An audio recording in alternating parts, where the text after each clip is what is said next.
Yo, what's up guys mga kamashpit? Kumusta kayo lahat? Ako nga pala si Miko Mosh at maraming thank you sa pag-click at panonood ng video ko na to. At mga kamashpit, ako hindi magsasawang magsabi sa inyo na na-appreciate ko kayo sa mga nagkiklik, sa mga nag-like, sa mga nagsasubscribe. Konti lang naman yung mga subscriber natin. Pero ang mahalaga sa akin, mga kamashpit, nakakapagbigay ako ng konting entertainment kung ano man ginagawa nyo sa buhay habang kumakain, habang nagdadrive, or bahala na kayo sa buhay nyo. Thank you very much. Na-appreciate ko kayo. At mga kamashpit, kung meron kayong mga song request or band request, comment dyan sa baba, kiklik ko yan, re-reviewin ko yan, post ko sa YouTube and din sa TikTok. And mga kamashpit, subscribe nyo ako at follow nyo ako sa TikTok. Lalagay ko dyan sa screen para makita yung username ko. If meron kayong free time, check out nyo rin and follow nyo na rin of course. At ngayong gabi ay re-reviewin and re-reactan natin ang bandang Slapshot at ang kanta nilang Agent Orange sa Mix Live.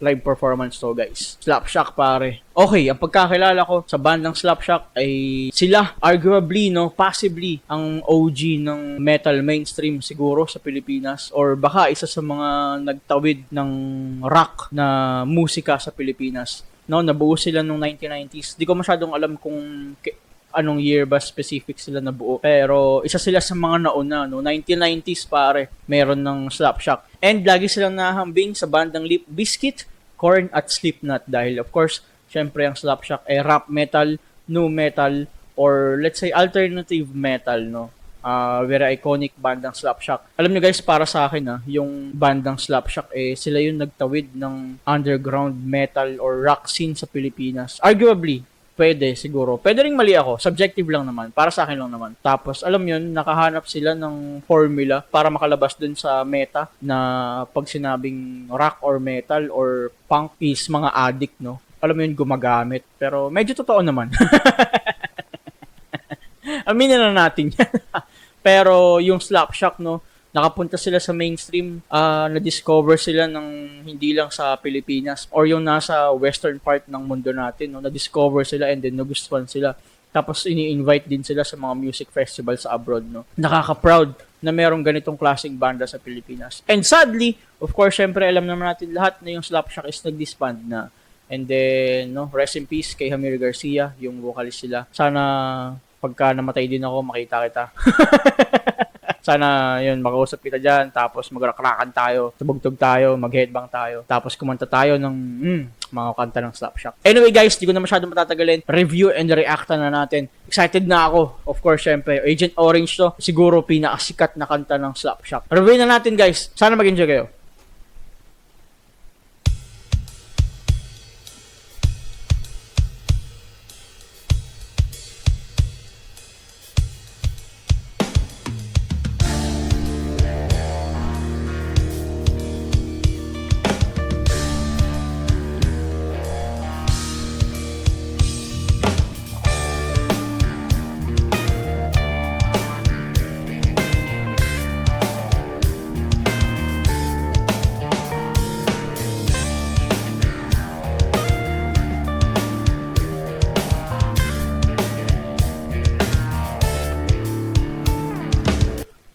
Yung intro na to, sobrang iconic. Sobrang nostalgic, Parang it brings the 90s vibe, pare. Parang Korn, Sa mga fan ng Slapshot, pre. Tangina, pag sinabing Agent Orange, Parang Korn yung kanta na to. Napakasap sa tenga. Yung tunog na gusto ko yung intro na yun. Tapos, play ko na guys. Balik ko. Ulitin ko sa umpisa.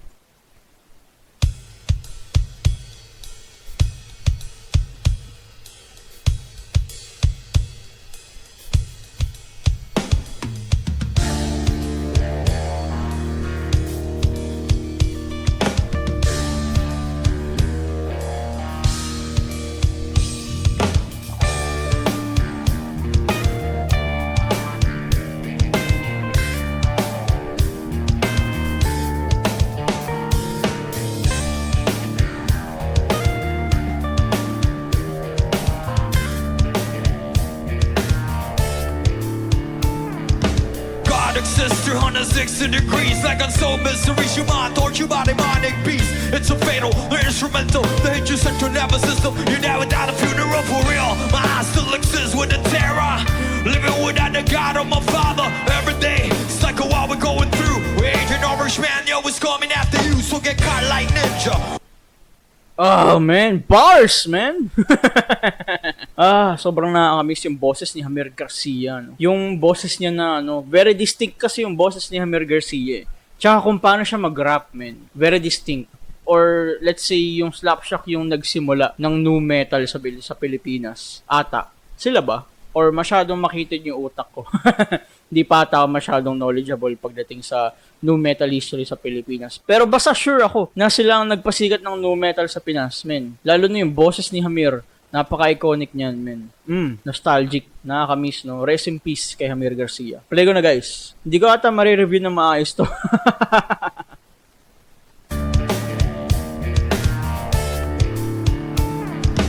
God exists 360 degrees like unsolved mysteries. You mind torture by demonic beast. It's a fatal, the instrumental, the hit your central nervous system. You're now without a funeral for real. My eyes still exist with the terror.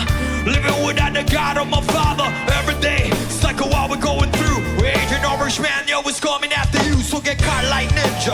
Moving with the drama all the way from Hong Kong. Straight up to China, who needs ya? Taking the jack with the mist or the double talking on the speaker. Lay back and push back and turn back and come back. Say the fucking day like your master. Kojak as a clock. Think of the top. You'll be running like a maniac. You'll be talking shit out. Well, I just think you're soft. Agent Orange, get up, get up, get up. Agent Orange, come up, come up, come up. Agent Orange, get up, get up, get up. Agent Orange, you better get up, yeah. Get up, get up, get up. Agent Orange, get up, get up, get up. Agent Orange, get up, yo. You better get up, yeah. Oh! Grabe. Yung scream ni Hamir Garcia, matagal na akong di nakikinig ng Slapshot, totoo lang. Pero, nung narinig ko ulit yung scream niya, parang nagsisisi ako somehow na hindi ko na sila masyadong pinapakinggan ngayon. Alam mo yun, yung boses niya parang it's very angelic, no? Parang it's a blessing from the gods, pre. O lang ba na-feel yun? Man, Slapshot, pre. They are totally performers, pre. Tangina, pag napanood nyo ng live, yung Slapshot, mapipilitan kayong tumalon, mapipilitan kayong humedbang, mapipilitan kayong makimashpit kahit sobrang alikabok. Sa sobrang energetic ng banda na to. Naalala ko yung Rockfest 2017, men. Nagpunta ako dun, or nagpunta kami dun ng tropa ko, ng 3 p.m. Tapos, yung Slapshot yung pinaka-inaantay namin. Tumugtog yung Slapshot, I think 1 a.m. na ata, or 2 a.m. Hindi ko masyado matandaan. Pero that time, pagod na kami. Tapos wala na kaming energy. Tapos sabi ni Hamir Garcia, sabi niya ito yung, siya yung reason kung bakit ine-enjoy ko yung mga live artist or live bands Kasi sabi niya, kapag napanood niyo ng live yung isang banda, sabi niya din mismo sa stage na yun sabi niya, kapag napanood niyo yung isang banda or napanood niyo yung Slapshot, minsan niyo lang may experience to. Possible na hindi niyo na kami mapanood ulit sa next time. Kaya enjoy nyo na, sulitin nyo na, i-boost nyo na yung buong lakas nyo dito. Gerahin nyo na kami. Alam mo, for some reason, naging parang naisip ko na, Slapshot nga to, pre. Tayo na walang dahilan para umupo ka sa gilid at hindi ka makimashpit, hindi ka makipagbardagulan sa gitna.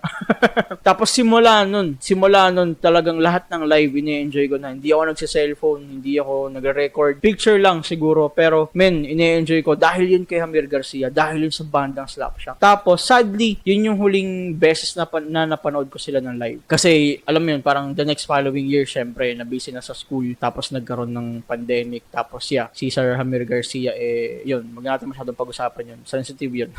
Tabo yun para sa akin. Pero yun, dahil kay Hamir Garcia, dahil sa bandang Slapshot, kung bakit yung mga banda na gusto ko, ine-enjoy ko sila, no, ina-appreciate ko sila. And possible na isa yung banda na to, kung bakit ko to ginagawa, bakit ako nagre-review ng mga banda, ng mga bago, kahit ng mga luma. And sila mismo, men, they are total performance. Sobrang solid panoorin ng bandang Slapshot sa live.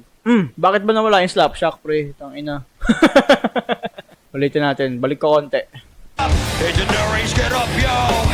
You better get up, yeah. Verse 2. It's the year 99, come and don't waste your time. I'm just a young man, old boy, spitting rapture shine. The pain's penetrating to my spine. Unexplainable, it can't be defined. They hating me, stabbing me, playing me. Still I deal with the hates of the enemy. I'm hunted by fear when you speak and you mimic. Terrorize the mind like I'm John and Mnemonic. Slow like atomic, deadly with the technique. Dance to You cannot deny the beauty of the lyrics, men. Yung rhyming, men. Yung art dun sa choices of words. Ngayon ko lang to halos parang na-appreciate, no? Pero, sobrang solid nung written skills, men. Tapos imagine, 1990s pa nila to sinulat. Men, Slapshot. No wonder why, pare. Kung bakit sila sumigat ng sobra. Play ko na, guys. Balik ko konti. me, stabbing me, playing me. Still I deal with the hates of the enemy. I'm hunted by fear when you speak and you mimic. Terrorize the mind like I'm John and Mnemonic. Slow like atomic, deadly with the technique. Dance to a song even though without the music. So they're gonna slide, they're gonna shoot, watch the way I flow. We all gonna die if you mess with the crow. Victimize when you close your eyes. Hear what do when you mesmerize. Surprise, never tell your lies. Before the telepaths get wise. Agent Orange, get up, get up, get up. Agent Orange, come up, come up, come up. Agent Orange, get up, get up, get up. Agent Orange, you better get up, yeah. Get up, get up, get up. Come on, come on, come on. Agent Orange, you better get up. You better get up, yeah.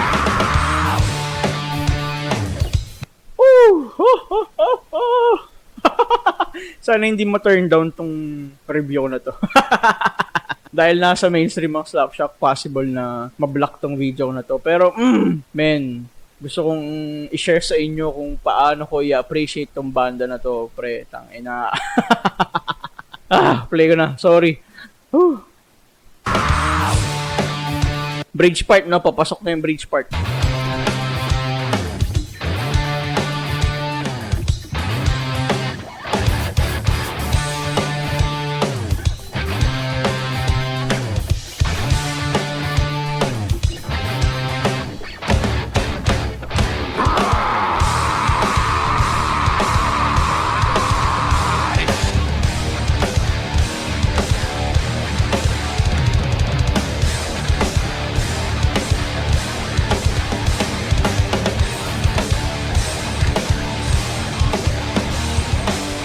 Close my eyes, close my mind. Still That scream! Oh! Yun yung scream na, nag-pioneer ng, nagsimento, pre, ng nu metal sa Pilipinas.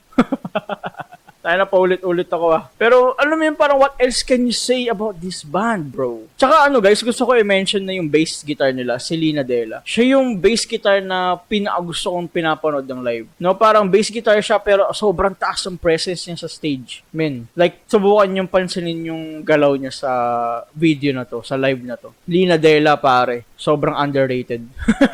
Play ko na, guys. my eyes, close my mind. Still I burn inside. Close my eyes, close my mind. Still I burn inside. Close my eyes, close my mind. Still I burn inside. Close my eyes, close my mind. Burn inside. Close my eyes, close my mind. Still I burn inside. Close my eyes, close my mind. Still I burn inside. Close my eyes, close my mind. Still I burn inside. Close my eyes, I close my mind, and still I burn inside. Agent Orange, get up, get up, get up. Agent Orange, come up, come up, come up. Agent Orange, get up, get up, get up. Agent Orange, you better get up, yo. Agent Orange, get up, get up, get up. Agent Orange, come up, come up, come up. Agent Orange, you better get up. Better get up, yo.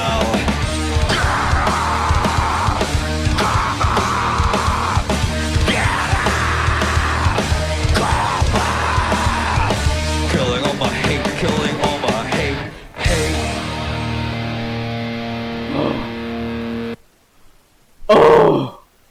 Sinong hindi makaka-appreciate dun sa galing sa bridge, papunta dun sa chorus? Oh! That is so fucking nasty. That is so fucking nasty. Simple lang siya, pero yung mga stop and go, golly! This band is so fucking nasty. You guys are so fucking nasty. I don't know what else to say, man. Sobrang self-explanatory para sa mga fans ng Slapshot. Alam mo yun, parang nakaka-proud sabihin na bilang fan na to, or hindi naman ako sobrang tanda or hindi naman ako sobrang bata, pero na-appreciate ko na nag-exist ako in a perfect sense na na-discover ko ang bandang Slapshot, tapos napakinggan ko ang bandang Slapshot before sila nag-disband. No? Sobrang sarap sa tenga. Parang, alam mo, felt like a blessing from the gods, pare.